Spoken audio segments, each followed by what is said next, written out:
Okay, so good morning, everybody, and welcome to this Pacific Basin Economic Council dialogue session. My name is Michael Walsh. I'm the Chief Executive Officer, and today we'll be, in a moment, talking with Jade Fook Chong, Head of Global Banking and Markets at the China Construction Bank, based down in Malaysia. But before I do so, I just want to do some housekeeping. So, first of all, for those of you who are attending your first PBEC dialogue session, just to let you know that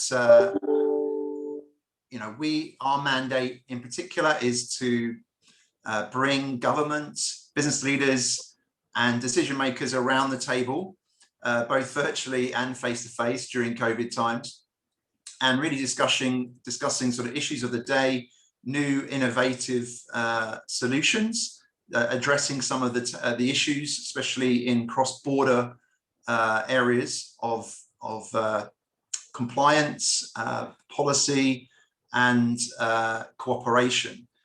We also, encourage engagement on a regular basis and understanding how to do business, taking into account different cultures that exist across the APEC and APAC region. So without further ado, I'm going to now introduce Mr. Chong, who's a professional banker with over 2 decades of banking experience.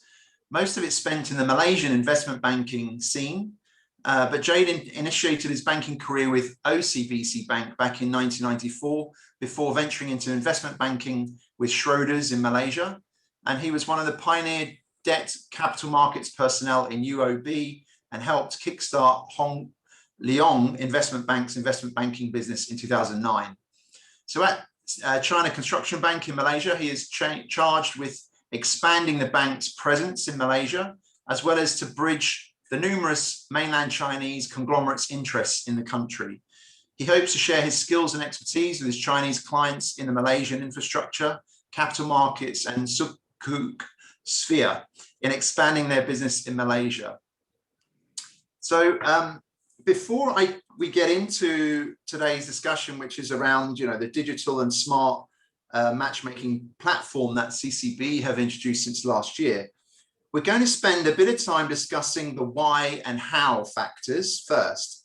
The what is necessarily the byproduct end result, which is the CCB Match Plus, which we'll discuss towards the end.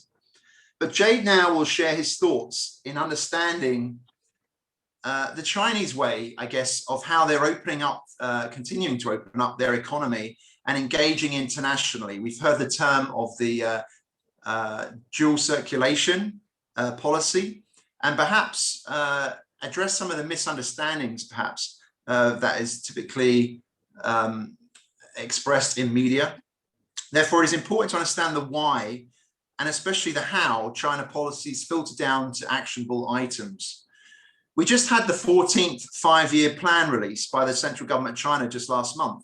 So it is timely for PBEC to engage an SOE, such as China Construction Bank, the second largest bank in the world, which is also listed on the Shanghai and Hong Kong stock exchanges with a market cap of over $430 billion US.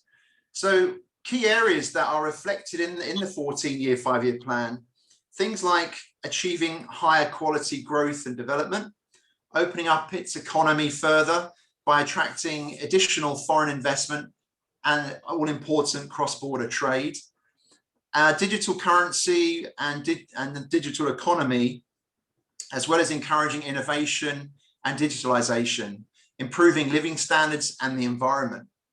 So some of the things that we've already read about in the newspapers and in the press, things like the pilot testing of the government-issued digital RMB, and then also their willingness to promote financial innovation, but in an orderly manner. And something that Jade will talk about a little bit as well is developing its fintech capabilities and accelerate the digital transformation of its financial institutions. The encouragement also of financial institutions to develop financial products such as the intelligent property-based financing solutions, lending, and insurance products tailored for companies. It's worth mentioning as well, PBEC is a big advocate of this, is the development of the green finance sector further across China, and they're further opening up in the way China likes to open, with market interconnection, stock connect, bond connect, and wealth management connect. So in conclusion, before I hand over to Jade, the policy objectives and measures outlined in the 14th five-year plan will deliver important reforms, and with them potential opportunities for PBEC members to think about, but also to local and international investors and financial institutions operating in China and around the world. It shows that high quality growth, innovation, and digital will be at the forefront of China's economic and social development agenda over the medium term, and that the financial services sector, including both domestic and foreign financial institution investors, will play an important role in these developments. So with that said, Jade, I would think you were going to give us a little bit of a set the scene under the what and the how and the why. So over to you, Jade. Thank you so much for joining this morning. Great to have you. Thank you very much, Michael. Before I get into the why, the first thing, of course, in terms of formality is to thank PBEC and yourself for having us on this forum and giving us the conduit to reach out to your members. So a big thank you to you and a shout out to you as well. How this forum or this webinar came about actually is it's in a nutshell a sales pitch. I'm an officer of a bank, and my job or my objective today is actually to introduce a product which the bank has in terms of offerings, and hope ultimately at the end of the day for you to sign up. But when we first spoke to Michael about this, he said, well, that does not make a very interesting webinar and he was more interested in the larger, more granular, bigger picture. And since he, in I think the pre-webinar interview, he said, since you have some knowledge in terms of this, perhaps it would be good for me to share that. And that's why I've turned it around. And my sales pitch would come towards the end in the last 10 to 15 minutes. And hopefully you sign up. But before we get to the what, which is the Match Plus system that China has, let me go to in terms of the why. And this I take a page from one of my favorite speakers, Simon Sinek, in terms of the emotional aspect of why people do things or why nations do things. And it's attached to a more granular, more fundamental, more Jungian or Nietzschean, if you're a psychologist, kind of a concept. And that is what Michael mentioned for me to set the scene in terms of how we get to where we are today in points of number 4 in the cross-border matchmaking platform of that. It's in terms of China's relationship, in terms of its engagement and how it sees itself in engaging to the world, and how that translates into a bank officer making a sales pitch in terms of a bank product to you. And if we go back into antiquity, in terms of ancient history, the human civilization effectively came about, if you would say, it's kind of like dichotomized into 2 spheres. You have the Western sphere, which is a very Greco-Roman mindset, or in antiquities, if you go in terms of Socrates and their development.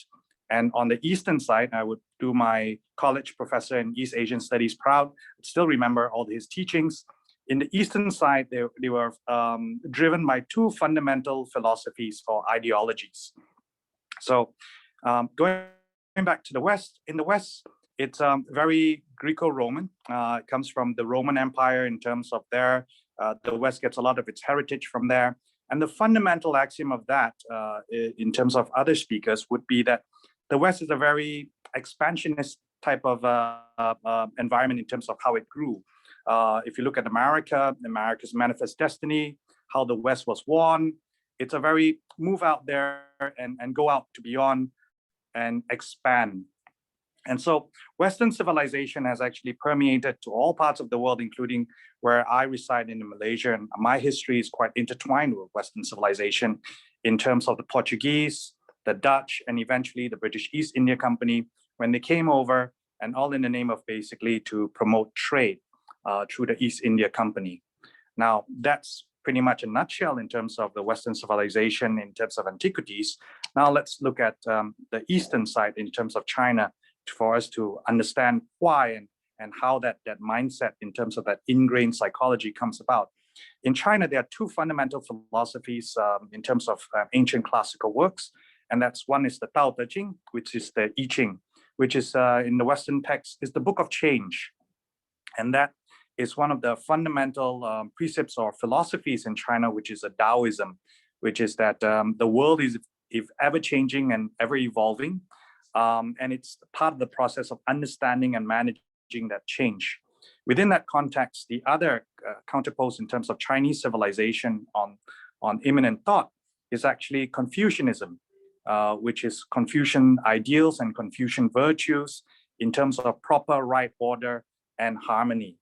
So if you look at the two civilizations as they are expanding, I would sum it up into the fundamental golden rule. And this lies in effectively nail down the key differences in terms of the thought process. And in my humble opinion, of course, you can look up on the internet many other more proficient and well-read speakers on this matter. But for me, the fundamental in the Western side is the golden rule of do unto others what you would have them do unto you. So it's a very active, proactive process where you go out there and you expand. And I think one of my favorite speakers in terms of Joseph Stiglitz, it's a very evangelical aspect of Western civilization where they go out and they expand. And countries like Malaysia, we've benefited tremendously from the British influence in terms of the crown in the law, in aspects of law and infrastructure that they brought with them when we were crown colony in the past. But on the flip side, to the Chinese side, the golden rule is slightly different. It's written in the negative, which is do not do unto others what you wouldn't want them to do unto you. And this is quite fundamental in terms of how the Chinese culture as a whole perceives itself in terms of aspect. And I will get to how that translates into what we're going to talk about in a moment.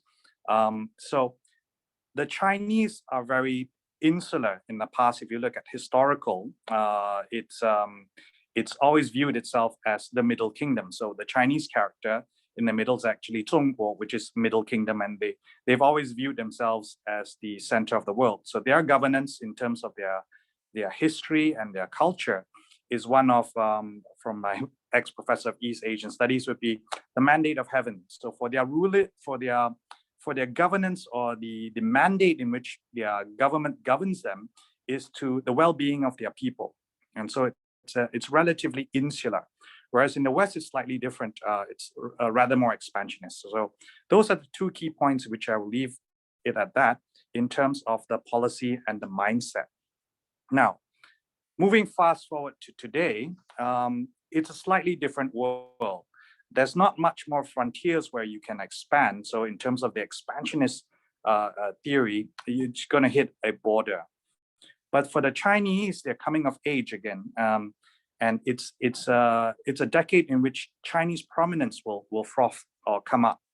I think one of my favorite speakers, Professor Joseph Stiglitz, did mention, in terms of, if you look at the population in terms of the world, the GDP, and if it were distributed and not having an advantage in terms of technology or whatnot, globally, China should represent about close to 1/3 of the GDP that comes from the world, just by sheer fact of their population, if you go by numbers alone. So if you're a statistical person and you go mean regression in terms of how nations move or deviate, that's an eventuality that you're moving towards that.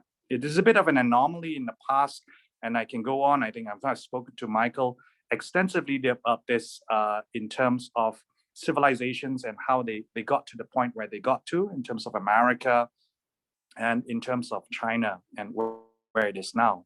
So one of the key tenets in terms of why we're doing this and how it actually translates into CCB, in terms of how we come about doing this, it's in relation to policy and how the Chinese society or governance views the world. The next thing is, how does a macro picture in terms of the mindset of a people translate into a bank? Well, in China, they're just turning the corner and moving from a point where everything is state-owned to gradual ownership in private property. So one of the key tenets when I studied in the US was a fundamental right in American, Adam Smith, That was the bylaw. It's not through the benevolence of the baker we get our bread. And my professors at that point in time would tell you there are two fundamental things that basically America built itself on, which is one, property rights, and two, the right incentive structure. So if you got to keep your hard work in terms of your effort, in terms of your capital, then you would be incentivized to basically go out and hence Adam Smith, bake more bread, make more money, and accumulate more and more and more capital. So that's a very Western construct. Unfortunately, in China, they went down a different route, or I wouldn't say unfortunately, but it is what it is. They went down the route in terms of Marxist ideology, in terms of the communist ideology, and moving it forward. But that came about a bit of a problem in terms of command and control, because the incentive structures were kind of skewed and off whack. And hence there were big problems in China. If you look at it in the 1978, before Deng Xiaoping's reforms came about, China's GDP was in a nutshell that equivalent to Africa. I think in one of the Belt and Road seminars that I attended, they made mention to say that at that point in time when they were pretty much, I would say, I wouldn't say ground zero, but where they were about to leap off in terms of their platform, their GDP per capita was the equivalent of Mali, which is in an African nation.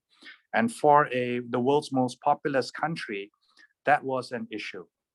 And they should be doing much, much more in terms of their weight class. They were not punching at their weight class or not even above. And the kudos to their government in terms of coming back. And this is the other thing I mentioned about in Chinese about the I Ching, which is change and the ability to adopt and adapt and understand and move forward. And so it is with Deng Xiaoping's reform, where he changed the phrase where to be rich is glorious. And hence they started another great march in terms of progression into coming in. This coincided very well in terms of the West in moving out their manufacturing base into moving up. I've studied in economics the theorem of comparative advantage. If we do what we each do best, then overall throughout the ecosystem, all of us would be doing better collectively. That means the sums in terms of the synergy would be much more than the actual units in itself. And this translated into a lot of manufacturing base productivity moving over to China. And China started off with Shenzhen. I still remember the time when they opened up. It was Singapore that had a co-branding or a mutual industrial park in Shenzhen as a showcase. And what China did was basically from that showcase and from the Belt and Road talk, it really boggles the mind to imagine at that point in time that they were so poor they couldn't afford the infrastructure to ship the goods that they manufactured out of the country. And that's why Shenzhen was selected, because they would piggyback off the infrastructure in Hong Kong to ship the goods out to where it needed to go to. And that's humble beginnings in which they started their march forward or move forth. As a personal of Chinese, as the part of the Chinese diaspora, I'm second generation Malaysian. My forefathers would still remember the time when we were not allowed to visit China. But even though we were not allowed to visit China, we still donated, or we still sent back, because there's still a cultural affinity or identity back with China in terms of the diaspora of Southeast Asia. And that's important for the next step and why China is here in Southeast Asia and not quite elsewhere yet, because again, it's a stepping stone, and I'll come back to that in a bit. So if you look at that advancement in terms of China, how China developed itself, it started with Shenzhen, and that being a success story, they replicated it all throughout. And gradually it's a work in progress. They're moving it over now from the coastal regions that have gained quite a lot of wealth or prosperity, and they're thinking of ways to basically move it over. Now this come again in terms of their ingrained psyche of the mandate, in terms of the mandate to rule. So the mandate to rule in terms of ancient history from time of antiquities is they always believe the mandate of heaven. And the mandate of heaven is actually that of an overseer, a patriarchal, very Confucian ideal of looking after your folk or your kin. It's not so much expansionist. And so in terms of a value system, which I had this discussion with Michael yesterday, China values harmony above that of freedom, whereas in the West, it's definitely freedom and liberty above all else. And those two points are very, very important counterpoints. Now, having understood that mindset in terms of how China starts to progress, it starts from a base where everything is owned by the Chinese. And I will digress a bit to share with you a small story in terms of how they then open up their markets. They don't reinvent the wheel because they use what is available and they make forth. So I have a client myself, the Chinese client, and he was in Malaysia. And I asked him, so what's your story? And he said, well, back in the time when he started off, everything was owned by the state. And when everything is owned by the state, there is a little bit of a clash in terms of incentive structure, because it's just a job. I do the 9 to 5. There's no real alignment of incentives for me to do well. And the Chinese, basically under Deng Xiaoping's reform, came about these guys in terms of the factory manager, which he was, and they told him quite simply, you make batteries for the state, but we'll tell you what, we'll take a page from the West, whereby we'll do a leverage buyout. We'll allow you to do a leverage buyout. So my client basically goes from factory manager to now factory owner. And his objective stated to him basically is that you manage your factory well. If you do it well, we'll give you the equity stake so that your incentive is aligned. But in doing it well, we have certain parameters for you in that you need to look after the people that are working for you, that work under you, and you need to give them a decent or good livelihood. And the state is still there, and the state basically gives you a piece of the incentive to basically do well. And my client did very well. He given that incentive structure, and he became very rich overnight. And he still remembers in terms of running his factory. And fast forward to today, and how he meets me in Southeast Asia, I asked him, well, what are you doing here? Well, he says that now that he's got this personal wealth that the state has helped him to develop, he's diversifying it. And he's saying that I'm moving it offshore. Therefore, I come to Malaysia and I'm looking for factory space and I'd like to open up a factory here.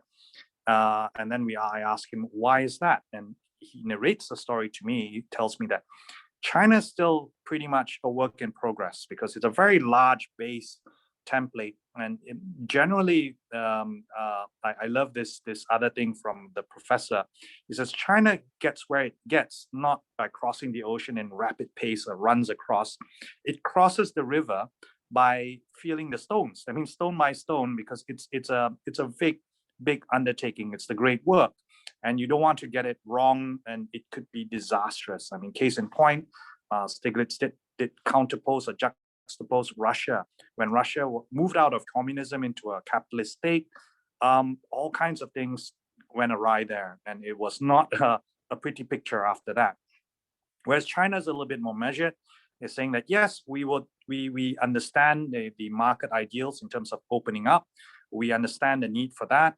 We understand the need for trade, but let us take it in terms of measured steps, because taking too drastic an action would have huge social implications, not only on the economic front, but also on the social front. And the government is very mindful of that. And therefore, they take it more granular steps. So coming back to how a Chinese bank in Malaysia is reaching out to you to get you to sign on in terms of the platform, you need to understand my parentage. And I touched a bit on that in the past. Everything is pretty much state-owned. But they want to move just like my client, the guy that the state basically gave him a leverage buyout. They are beginning to privatize this in part, and it's a gradual process. So it's not all or nothing in terms of if you look at Russia, the case in point in Russia, where the oligarchs, the Russian oligarchs, they basically picked up a lot of the state assets for cheap. China still retains a lot of that state assets. It's gradually moving or transitioning into a private ownership. Again, it's a very interesting thing to note, just to share food for thought. I learned this from my Chinese colleagues, that this is in terms of equity stake that they're allowing individuals to come in and participate, hence the Shanghai Stock Exchange and your other stock exchanges all throughout China. But land is still an issue in terms of land is still state-owned, because they've always indicated that you can pass your wealth on, but the land is effectively needs to be centrally controlled, and we allow you to have the right of use, but it's still governed in terms of the state. So that's a very interesting note for me, just to share that bit from my experience. I'm not mainland Chinese. I'm Malaysian Chinese, as you would gather from my talk so far. Anyway, so I digress. Back to basically how the second largest bank with a subsidiary in Malaysia is coming to this, is that my parentage is I'm partly state-owned. So I'm in China, what you would call a state-owned enterprise, SOE. And there are many of these organizations out there that are like myself, which is state-owned enterprises. So if you say that we are purely commercial, and from my background, you would know that I worked for many a commercial investment bank, and we're all in those days, we were very profit-driven, bottom line driven.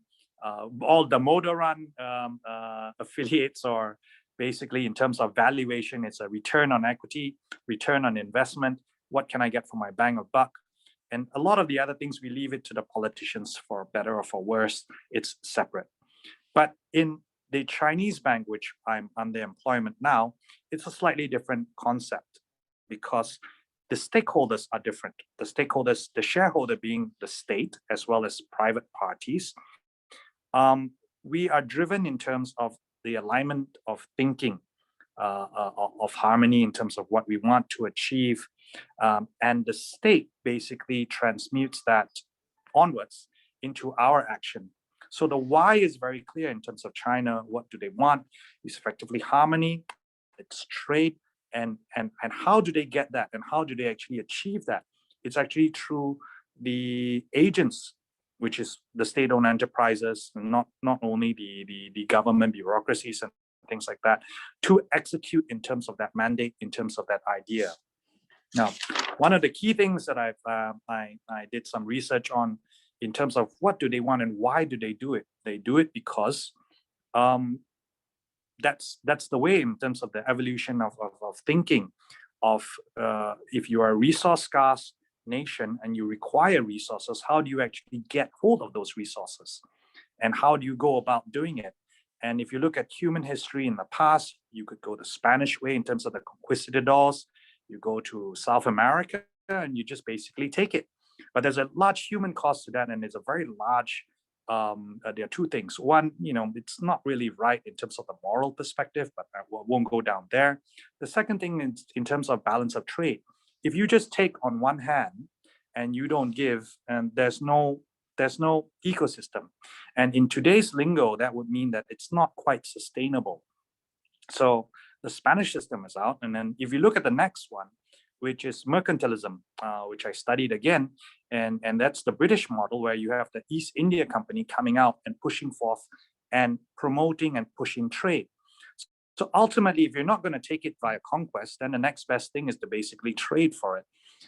And if you're going to trade for it, then you need trade routes and you need to open it up. Now, the problem arises in terms of trade routes is that it comes back to the same discussion point of balance of payments. How do you equate that? And take a lesson in terms of history. In the past, China had a fantastic product which the English definitely liked, which was tea, Chinese tea. And there would be large trades of tea coming from the east to the west. And in those days, China was, in terms of their thinking, not very evolved. They would say, okay, I'll sell you my tea, but what do I want for it? I want bullion in terms of silver, in terms of gold. And history would tell us that that's not sustainable, because the gold is finite, or silver is actually quite finite. And therefore, that trade is not sustainable. And that eventually led to, for better or worse, and this is debatable, the British adopting a more balanced, more sustainable trade platform through the opium trade, where they would actually grow opium in places like India, and then they would sell it to China to try to balance that out. Now, right or wrong, it's history. Go look it up in the history books, and that's what happened. But again, that's not quite sustainable, because China reacted to that, and then therefore we had quite a number of opium wars.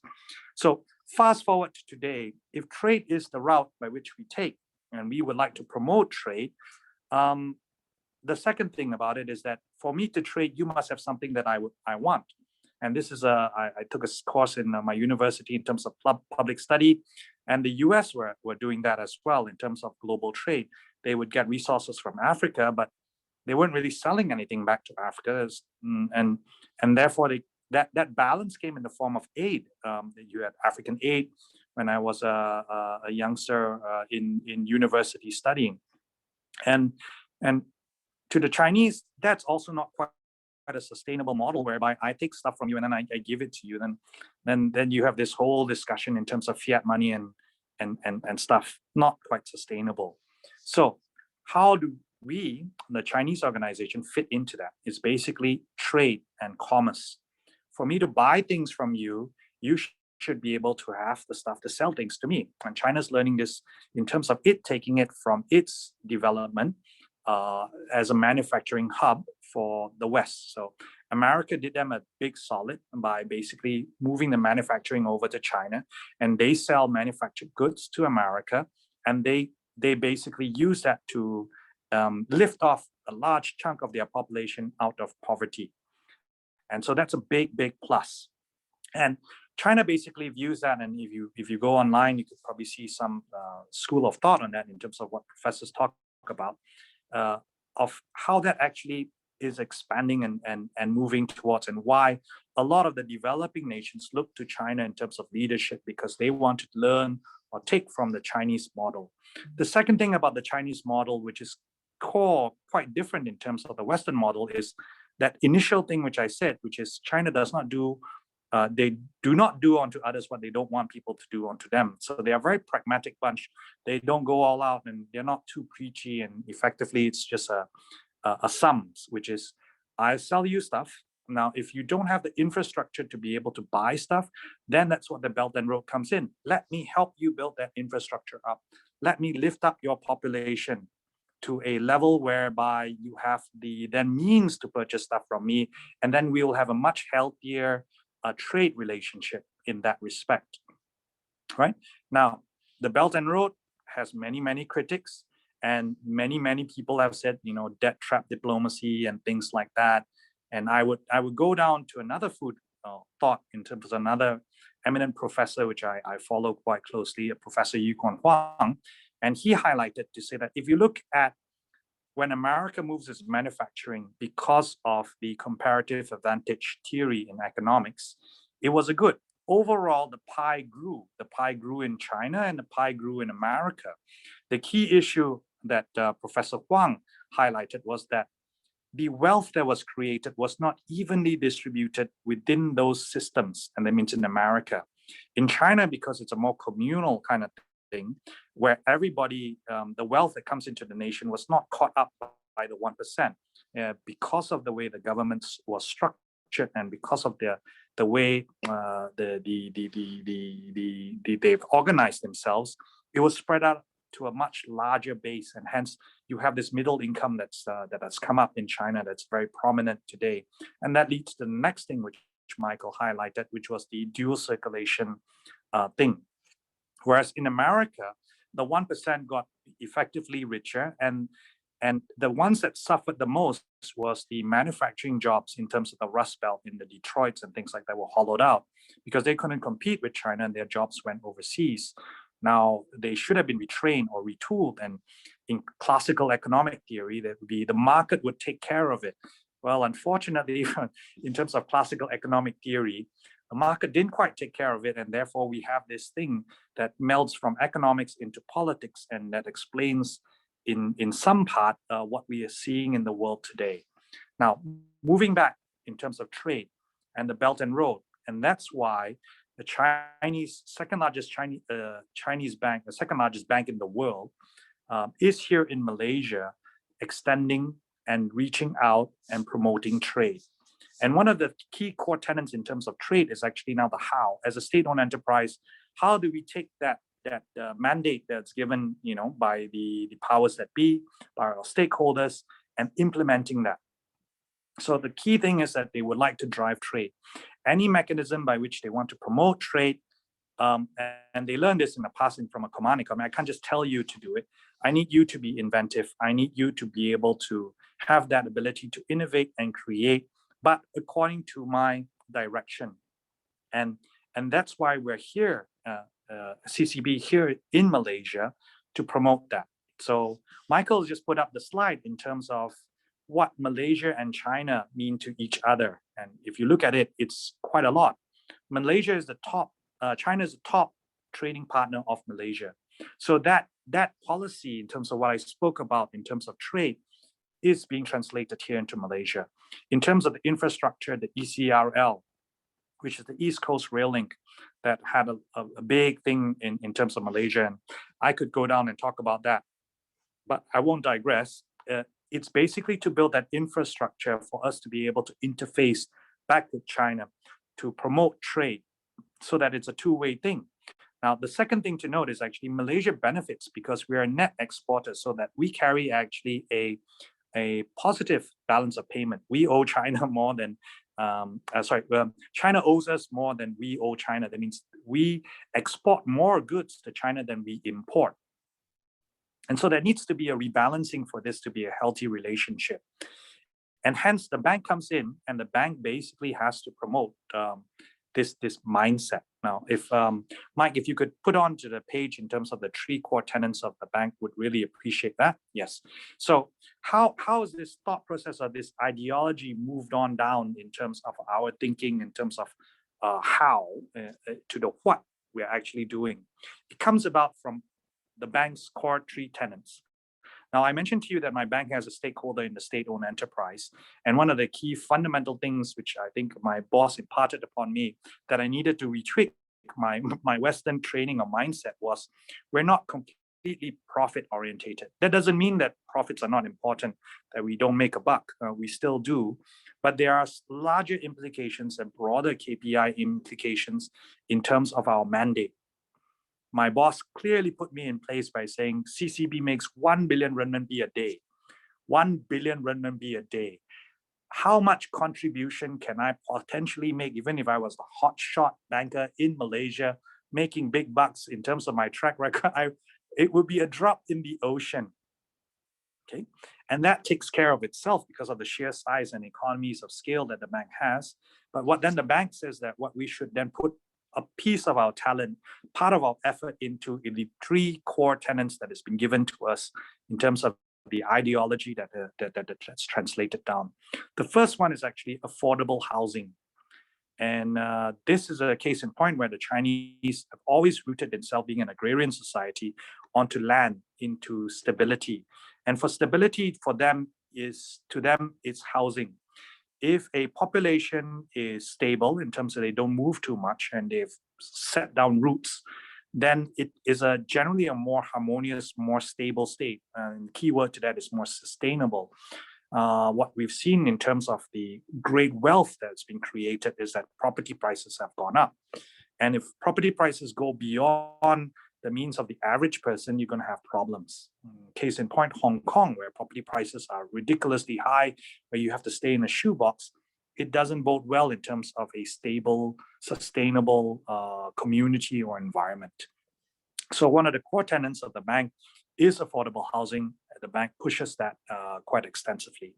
The second thing is actually inclusive finance, which is our bank, second largest, and my history is actually from the ministry, the Chinese Ministry of Finance, and we broke apart from that, or we privatized in part from that, is that generally we do a lot of the infrastructure, large scale kind of things.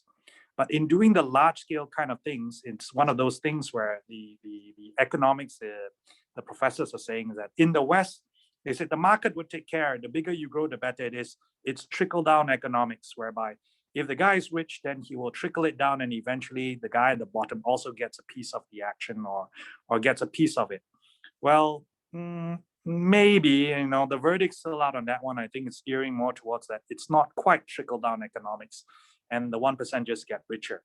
So in China, being a state-owned enterprise, we're not allowed to use our size to dominate markets in China itself. That's not one of the things. that the management has instructed us or mandated us to look at.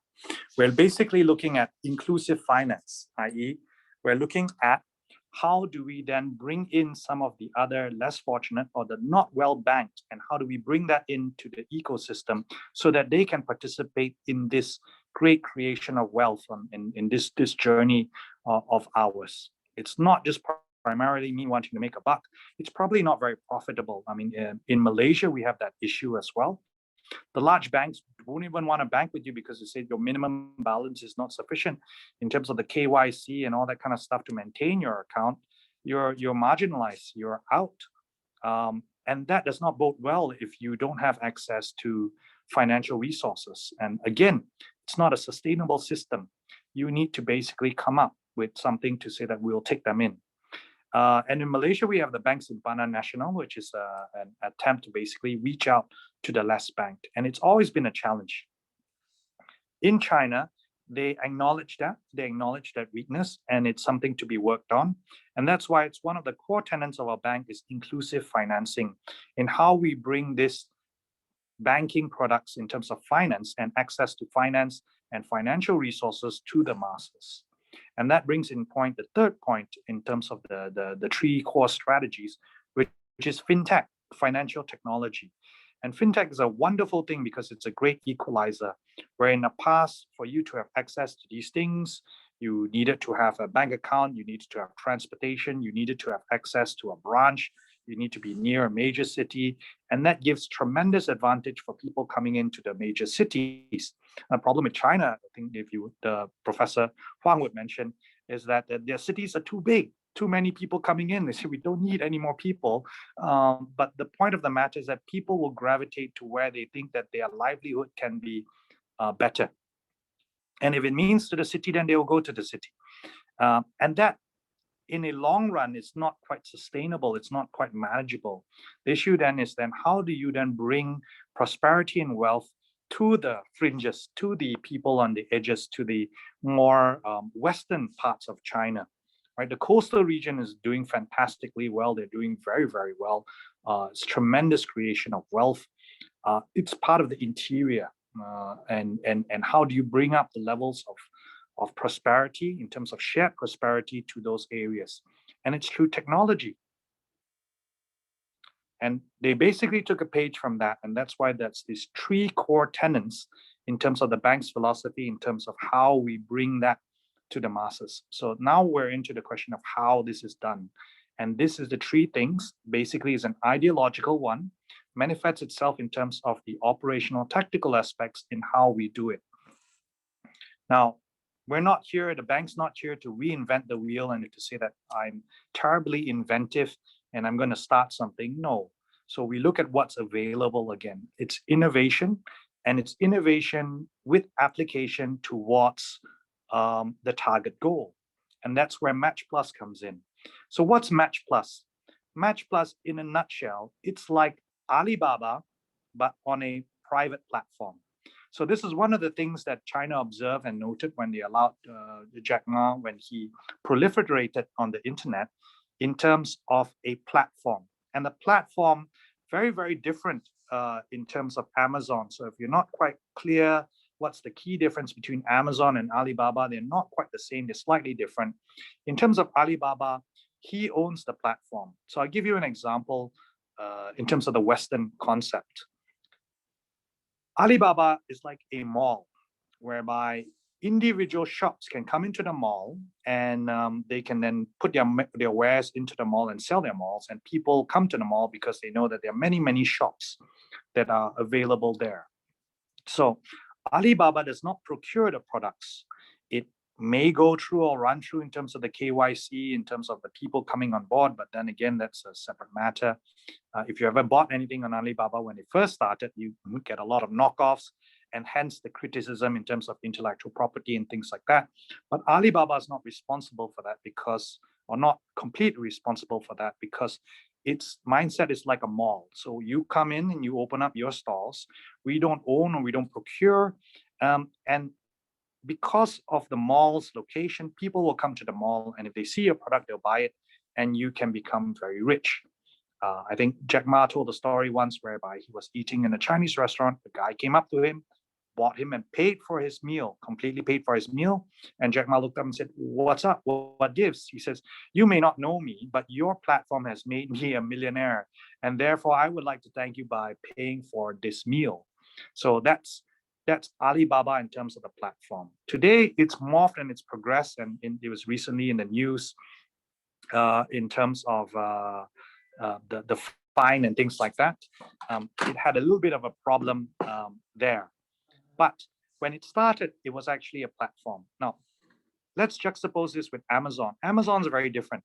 How I would explain Amazon, Amazon is like your American Walmart or American Sears, whereby Walmart or Sears actually owns the department store, the shopping, and they procure product and they bring the product in and then they sell the product to you.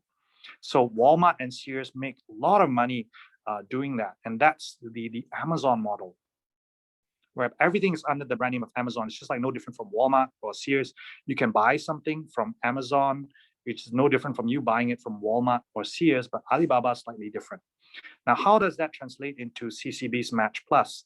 We took a page from Alibaba and we're saying that let's have this platform. Now, Alibaba is effectively a peer-to-peer, basically consumer business, B2C, business to consumer, in terms of the consumer market.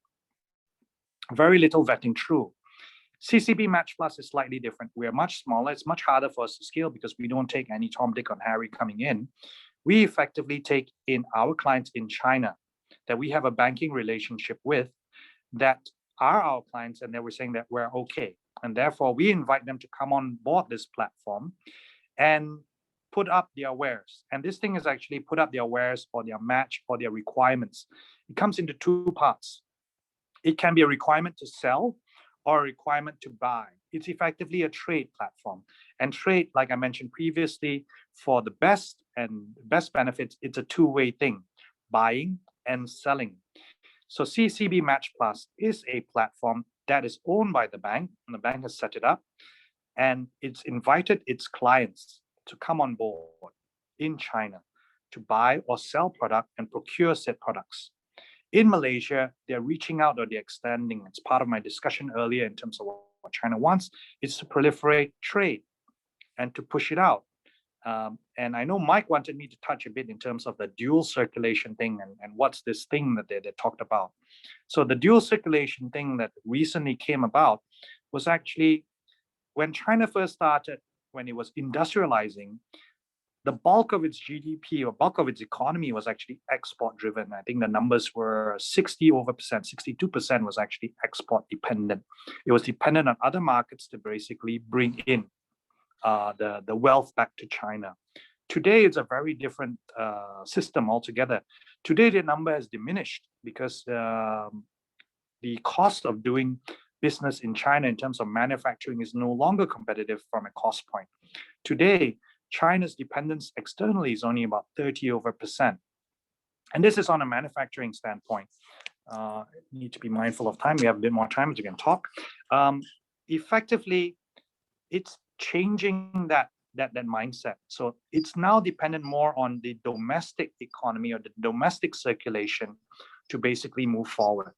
It's not going to throw away its external, the external circulation, which is the outside parties, people like ourselves in America and things like that. But it's going to be less dependent. Right? It's still 30% of their economy. It's still a big chunk.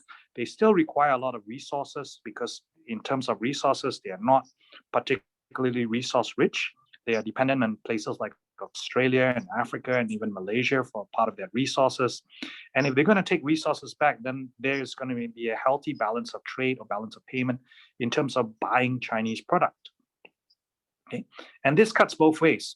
So Malaysia, we are benefiting tremendously from this in terms of the trade flows. So we sell a lot more to China than we actually buy from them, and that needs to be balanced out. The second thing to note about this is part of where I'm coming at, but it's not quite trade related, but I'll spend a bit of time speaking on it. And because Mike's also interested in terms of the digital renminbi, in terms of capital.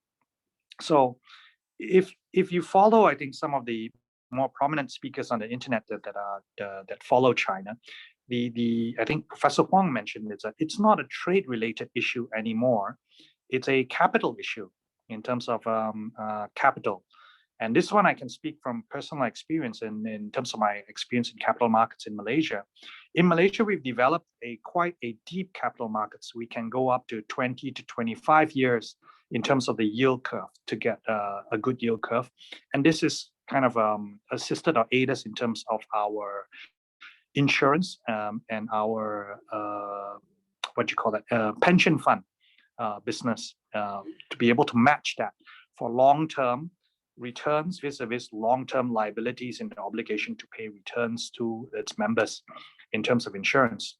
If you go to China today, the capital market's not particularly deep. They're very vast. I always give this talk to say that Chinese capital markets are very, very vast. It's like a giant salt lake, huge swaths of it, but not very deep. Most you go maybe 5 years. So the yield curve is not particularly developed. Like in America, you can have actually a 20-year, 25-year yield curve and does go quite deep there. And that second aspect in terms of Professor Huang's thought process is the second part about it is China hasn't quite opened up its capital markets in terms of capital flight. It's still a capital controlled country.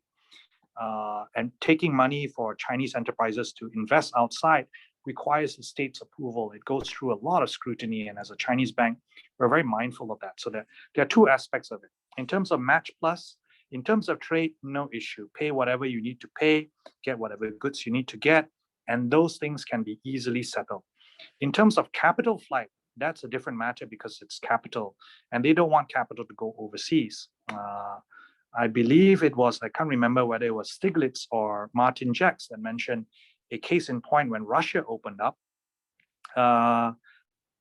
It was particularly lawless in Russia when they first opened up, and that's why the oligarchs would be grabbing a lot of these cash, and then they would be moving this cash to places where the rule of law would be a lot better, i.e. London. And they would go to the UK and they would take all that wealth in terms of capital flight, move it to the UK, and they couldn't be touched there because of the sanctity of contract and the rule of law in London, where they'd be able to extract wealth from their home domicile country and move it offshore where it would be protected. And if they ever go to London, they could live a very, very luxurious life.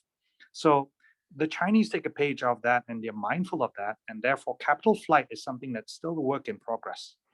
And Mike wanted me to touch a bit on the digital yuan. And the digital yuan is, how do I balance these two? I like capital flows for trade purposes. That's definitely given because trade is a good thing. I don't quite like capital flight in terms of capital purposes, where it can go out and then it doesn't quite come back. And if we follow in terms of the market economy in the US, where it's the axiom is like capital go wherever it gets the highest return, it doesn't quite care where that is. And today there's a bit of a dialogue in terms of that, where maybe some form of ethical thinking or more inward looking in terms of whether that's doing more good or not.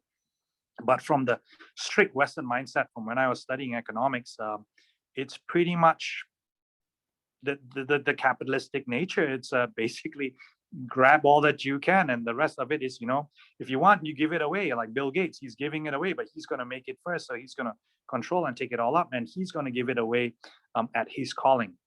But it's the next question, and I don't have an answer to this, is that then is it right for to be beholden to a small percent of this population in terms of how they redistribute that? And how is that different? So those are philosophical questions that I won't really touch upon, but it's food for thought in that thinking. Whereas in the Chinese state, it's all owned by the state, and it's the state basically through its implementation of its policies to redistribute that to ultimately get harmony. Right? Coming back in terms of because Mike wanted me to touch on the digital yuan, and the digital yuan is one aspect in terms of the evolution of whether or not that can be a medium or a conduit to promote trade, to facilitate trade. And that's part of what Match Plus is to facilitate a trade and to have that very robust flows in it. And to them, that's very healthy. So the digital yuan, I'm looking forward to it, the digital renminbi, and I hope it comes about. And it would definitely be tied hand in hand in terms of the objective from a trade-related perspective.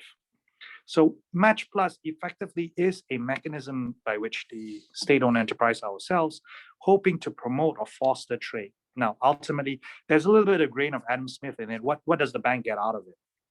Well, we don't own it, so it's like Alibaba. The more people that get on it, the better it is. And we're taking a page from Alibaba in terms of the general progression.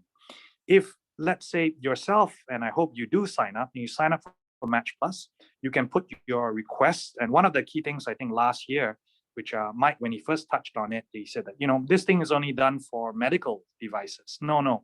And I corrected him. Last year, when we first launched it, the immediate need was because of the pandemic situation, there was a huge requirement for medical type of devices in terms of ventilators, face shields, gloves, and masks, and things like that, where people were wanting to source. Now, if you're going to source anything from China, and here's where China is maybe a bit lacking in terms of the rule of law. It's buyer beware in terms of you're mindful in your counterpart when you're dealing with them. And there's a lot of hesitancy if you don't have that relationship built up. And one way to basically facilitate that is actually through a trade platform like ours. So if it's a CCB client, I wouldn't say that you will not, but it's very unlikely that you're going to get frisked because we've already done one round of due diligence on our clients. We know they're up and up, that they're there, and they're legitimate. So when they put up a product for sale in terms of their ventilators or their mask and things like that, people that come on board the platform and say that I match. And how the platform works is that there is a buyer and a seller that they match. The bank doesn't get involved in this. And then they can go into a private discussion and they sort it out among themselves. We take no liability in terms of promoting or advocating this. It's just like Alibaba. You can come onto the mall and you can sell your stuff. Generally, we do a round of vetting, so you won't find like arms equipment and stuff like that are not legal, definitely not going to be on the platform. But last year, there were tremendous amounts of matches in terms of the healthcare services. And that's what the platform was used for, and to use to great effect and great success. This year, we hope to expand it out, and we hope to grow it out into a lot more things. And that's why the outreach program for people like myself to reach out to Michael and PBEC and thanking them once again for giving us this forum or this platform to showcase our product and hopefully get some conversions and people to sign on.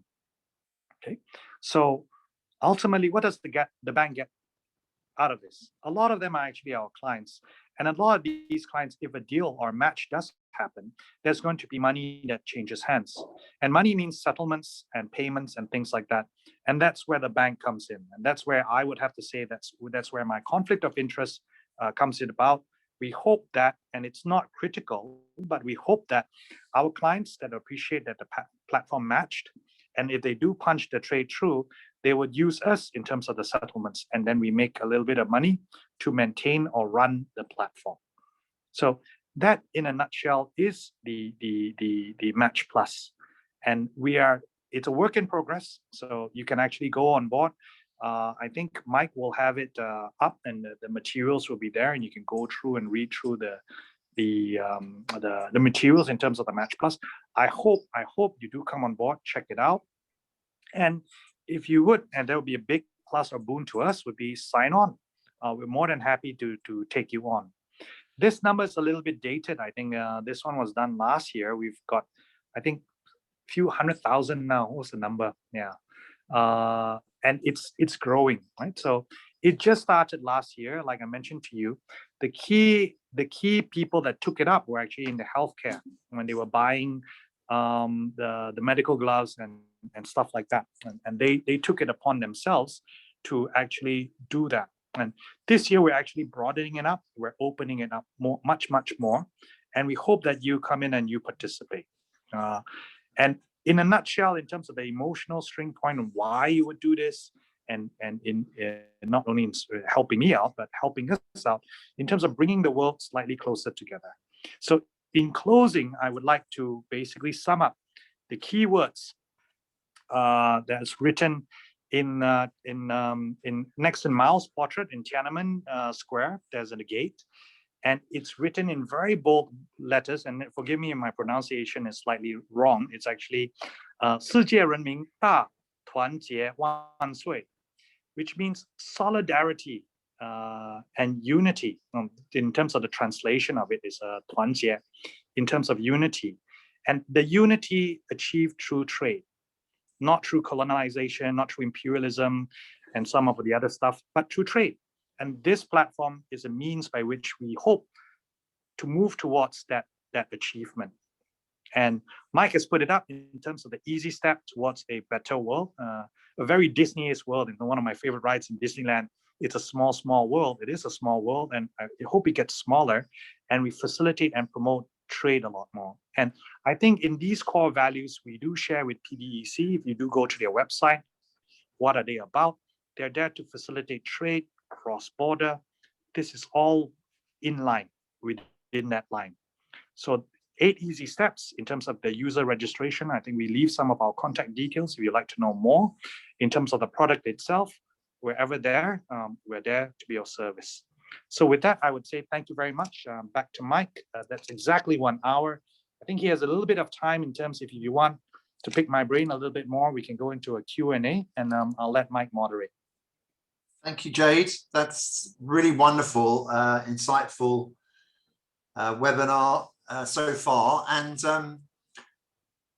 before I go straight into the Q&A side, and for those who are still on the webinar, please use the Q&A function at the bottom of Zoom to type in your question. But we have one of our members from China, Xiaomei Li from Gensler up in Shanghai. I'm going to unmute you, Xiaomei, because you raised your hand earlier. Do you have a comment?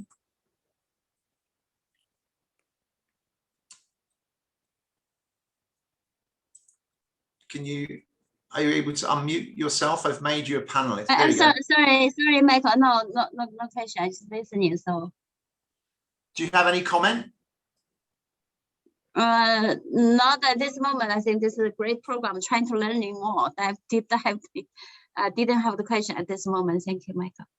No problem. But welcome from Shanghai. It's lovely to have some of our Chinese members attending. And yeah, I mean, I like the fact that we, certainly myself coming from the West, but living in Hong Kong for the last 13 years, it's great sometimes to get a bit of a history lesson for a better description at the very beginning, to give a context of the fundamental thinking differences and the mindset when it comes to policies. And in essence, you could argue what CCB is doing, or is it being asked to do, in terms of coming back to the triangle of the 3 areas, it really looks at having a social impact, as the inclusive finance, which a lot of the Western banks are also focusing on. We call it the unbanked market, but it's still, as you say, well, we could argue either way. Most of those Western banks are driven by return on investment,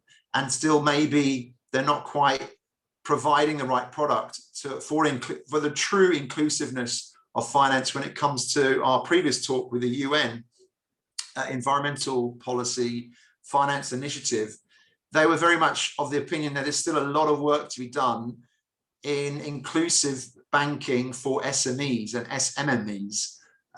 Can you maybe touch upon that from your own experience in Malaysia, and if not in Malaysia, from mainland China, Jade, in how is the inclusive banking triangle part of the 3? How much progress are you making in targeting those small, as we call it, mum and pop shop enterprises in engagement and getting the unbanked banked during COVID? Sure. So let me go down in terms of the public policy, and I learned about this in university, in terms of the public good. The issue with a public good is that it's not priced in. The market economy has always looked at the standard supply, demand, and where 2 crosses, that's where it is. But that's on the assumption that goods can be priced from an economic theory in terms of it's fully priced. But a lot of times, and I think economic theory fails today, is actually we don't fully price our products. the most recent one, the Netflix movie show that I was watching in terms of the one about the oceans and fishing, is that we don't fully price the product. We price it in terms of a monetary perspective, but not in terms of its holistic kind of thing. So this lies in terms of how do you price goods in terms of public good and fully price it. And the issue with inclusive financing in terms of the West and trying to push into that thing or that space is actually the primary focus of return of investment, and how do I get my value back in terms of doing this or going into this transaction. And if it's a value proposition in terms of pricing it from a return perspective, it's not going to be correct. It's going to be distorted because we're not taking fully into the context in terms of this particular action, the benefit or the in economic theory called the spillover effect. And because I cannot quantify the spillover effect, a lot of decision making is actually taken on the context of discounting that. And if you discount that, then you won't go into it and you don't get the full benefits. So one of the things that for the Chinese bank, for ourselves to speak in terms of that, is that because we've been given a mandate, and then our shareholders, our stakeholders look at it in terms of totality, in terms of not quite dollars and cents, but in terms of welfare, in terms of social stability that we push forth. So one of the other core tenets that I spoke to you about is actually how we bring if you were to have an event here in Malaysia, we buy a lot of products from less fortunate or less developed factories because it's been mandated by us to not mandated, but kind of encouraged. Our organization is encouraged to do that. So we do buy a lot of stuffed pandas. Remember this corporate gifts from the interior of China, whereby if you come up and you tell me that you come from a town that's less developed, not the large scale manufacturing that you get in terms of the commercial manufacturing, we could probably get it much cheaper there. But the bank is encouraged to basically source product, be it tea, corporate gifts and things like that, in terms of the mindset, to places that are less developed, to give them a chance to basically help them out. Because like I mentioned previously, the US and a lot of Europe helped China out by basically funging out this manufacturing to them. And because of that, they moved up. They created that wealth. And ultimately, how they redistribute that is something which is a great success story. And if you're interested, you can actually look into that, and many interesting webinars that go through that they've developed that. So as a state-owned enterprise, we would like to give that opportunity to more social impact in terms of the interior, places that are not as developed.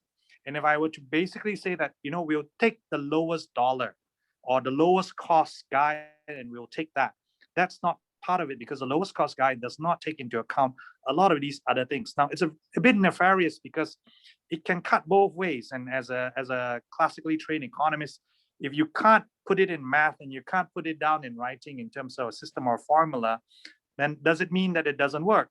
That entire argument could be said about faith, right? One's faith in whatever you believe in.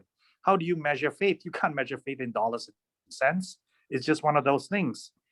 But then again, just because you don't see it doesn't mean it's not there. Then how do you engage with it? So I think that's a little beyond me, but in terms of that discussion point, but just to share with you in terms of context, in terms of public good, in terms of the mindset. Jade, we have a question. We have a question here because I think it's an important one about the Matchmaking Plus platform itself. Sure. Can Hong Kong businesses sign into the platform? Also, can individuals sign into the platform? And if yes, is it open to worldwide citizens or only Chinese and Malaysian citizens? Thank you. That was the question. It's open worldwide. Anybody, I don't think individuals can come on board, because mainly we're targeting the corporate. That's how we differentiate ourselves from Alibaba. So you need to be a company, and therefore do bear with us in terms of the onboarding process. It gets a bit sticky, partly because it's corporates, and we need to make sure that the corporate has a proper mandate to be able to match it on, to get on the platform and make that offering. So for me, our focus primarily was in Malaysia, But thanks to you, Michael, we now have a global audience. And yes, they are more than happy to come on board in terms of the platform. They just need to sign up in terms of a CCB entity. So they need kind of like an introducer to get onto the platform. CCB Malaysia is currently the promoter of this one. So any entry into the platform, I ideally would have gone through or vetted through us, gone through our process, or had our little endorsement. This is also part of the way in which we measure in terms of where this thing's coming from. So from the Hong Kong perspective, you can go and get in touch with CCB Hong Kong and sign up through there. But I hope you don't do that, because we also have a quota here in Malaysia. Sign up through us. But regardless, whether it's through Hong Kong in terms of your relationship with CCB there, or through us, we are more than happy, and we do welcome you on board the platform to try it out at least. Okay, wonderful. Okay, so we've got a few minutes left. I just want to, if anybody who's on the webinar still would like to raise their hand or make a comment, please do. Otherwise, I'll just ask one last question, Jade, from myself. Where do you see this in a few years' time? What do you think is the next step after this trade platform? You have critical mass of traders. You mentioned a little bit about the digital RMB coming into play as well. But what do you think? Is there a vision for this platform to do even more? You mentioned like different facilitating different sectors, but what's next, do you see, even if it's not, it's only on the drawing board? Okay. So if you go into the premise in terms of why we're doing this, it's basically to facilitate global trade, to make it easy. And this helps us because of the balance of payments, and it's a little bit more sustainable. And the drive ultimately for our bank is to how do we make trade seamless? And one of the things that we learn and we very clearly look at in terms of Brexit is a whole bunch of goods are rotting on the piers because they need to clear customs and stuff like that. Yeah. So in Malaysia, I can't speak for anywhere else, but if you look at in terms of Malaysia and the initiatives that we champion and the work that we do towards moving it towards that end, again, back to the famous words is actually China crosses the river by feeling the stones, individual pebbles as we go across, is the regional single window, which we are actually exploring or looking at now. And that basically hopes to be able to take custom clearance, custom settlements, declarations, LCs, and trade-related products onto the digital space in terms of clearing that backlog. I think if you look at Brexit, they have a huge issue in terms of the paperwork that you need to fill out the forms, go into the European Union. It's a lot of bureaucratic stuff that we don't really understand. But that, to us, it's a hindrance to trade. It's an impediment because it's a time cost allocated to it. It's not necessarily a monetary cost, but it's a time cost. It's a compliance cost. It's a cost. And ultimately, what we want is to bring down those costs so that we can facilitate and get down to the business of trade, me buying stuff and me selling stuff. And the last question for the session before I let you go, Jade, is from another participant. Is this platform offered by your competitors, Bank of China and China Bank of Communications? Are they offering similar platforms, or you're quite unique at CCB in offering this trade platform? Well, I have to give you an honest answer. I'm not sure. I don't think so, but I can't really confirm it to say that it's not offered by them. Again, this is one of the key things that I go back in terms of the fundamentals in terms of China. It's get good, focus on yourself. Don't worry too much about the others. Sometimes you're forced in terms of engaging with them. So I wish Bank of China well. I wish ICBC and the other Chinese banks well. And they have different interpretations. That's part of the beauty of the process of it.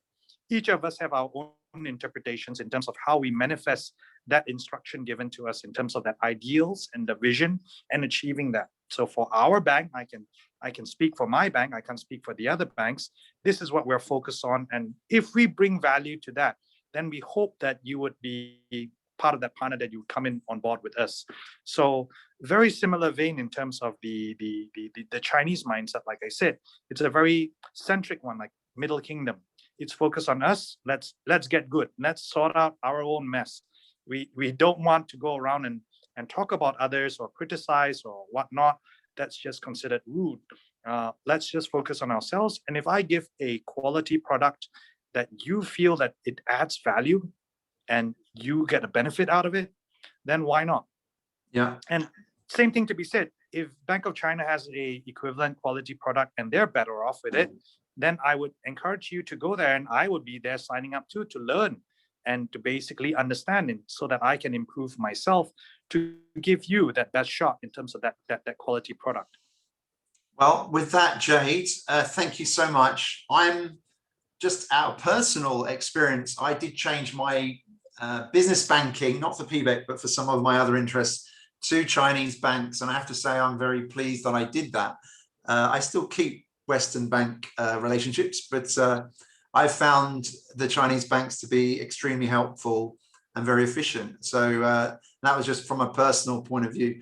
And I'm not there to be an ambassador or anything, just to pass on what I've experienced. But thank you so much for today. It's been a wonderful insight. I hope those who have joined us also found it a fascinating, in part, history lesson. So thank you for that, Jade.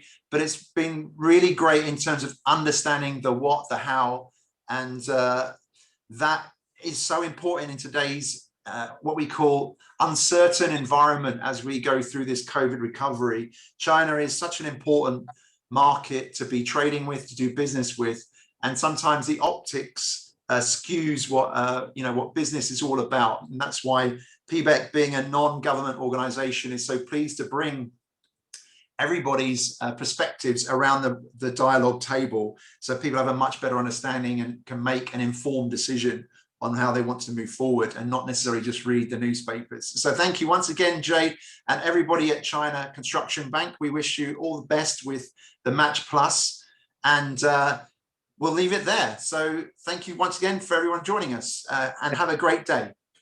Thank you very much, Michael. Take and care. Please sign up to Match Plus. Yeah, please sign up. We'll see you on. Thank you. Okay, take care. Bye-bye.